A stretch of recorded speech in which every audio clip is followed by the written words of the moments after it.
Helo! Mis yma, dwi'n mynd i edrych ar rai o uchafbwyntiau Wythnos Ffasiwn Llundain. Croeso i 5 Sioned. Dros y mis diwetha, mae'r sylw i gyd wedi bod ar brif ddinasoedd ffasiwn y byd.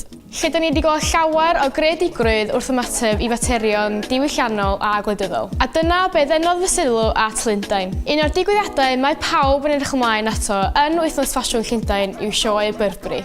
Roedd naws Victorianaidd iawn i'r casgliad yma gyda ruffles a frills fel nes i sôn yn fideo Trends 2017.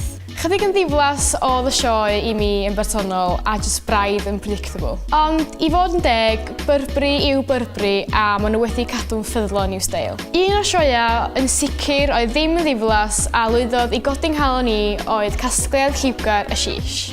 Esiampl berffaith o sut allai ffasiwn gyfleu negas bwerus a phwysig. A hynny ar un o lwyfannau mwyaf adnabyddus y byd. Maen nhw'n parhau i gynnwys sloganau sy'n ceisio ysbrydoli fel Don't give up to daydream, Why be blue when you can be gay, Love sees no colour. Ella bach rhy llachar i wisgo hyd yn oed ar noson allan, ond mae dillad yn sicr wedi creu argraff ac am aros yn y co. Mae'n bwysig yn ysod yr wythnosau ffasiwn i ddod i nabod yr enwau newid yn ogystal â'r enwau mawr. Un o'r rhai nes sefyll allan fwyaf i fi yw shrimps. Nath mond lawnsio 4 blynedd yn ôl, mae'r casgladau wedi dod yn rili poblogaidd gan fod nhw'n llawn hwyl ac yn unigryw. O gotiau faux fur i ffrogiau ffeminin hardd a bagiau embellished. Er fod shrimps dal yn label ifanc, mae eitemau nhw dal allan o gyrraedd pobl fel ni. Ond swn i'n mynd dweud na i ambell i fag fel anreg. Wink.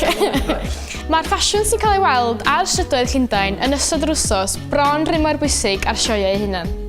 Dyma rai o'r steiliau sydd wedi sefyll allan i mi. Cool a casual. Gellir greu'r steil yma wrth gyfuno cot hir, trowsus llac efo het wei. Smart. Am edrychad bach fwy Fashion Week, ewch fwy ffurfiol drwy gyfuno 2 beth sydd on trend, sef pink a frills. Mentrus. Os am sefyll allan o'r dorf, be am trio rhywbeth gwahanol fel nath Alexa Chung drwy wisgo siaced efo fringe dros ffrog hir sedan. Mae bob un o'r eitemau yma ar gael ar wefan Zara sy'n debyg i be welwch chi ar y stryd yn ystod Wythnos Ffasiwn Llundain. Trowsus cyfforddus, lliw poblogaidd sydd on trend.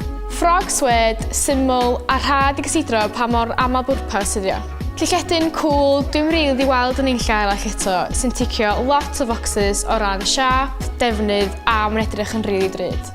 Frog frills, gwahanol, on-trend a mentrus, hon di ddilledyn i wisgo ar gyfer achlysur arbennig. Am fwy o uchafbwyntiau a steiliau'r stryd, ewch draw i mwrdd Pinterest. A chofiwch glicio ar y links i weld lle mae modd i chi brynu dillad dwi wedi sôn am heddiw. Cofiwch dan ysgrifio i'n sianel YouTube, dilynwch ni ar Twitter a hoffwch ein tudalen Facebook. Welech chi mis nesaf.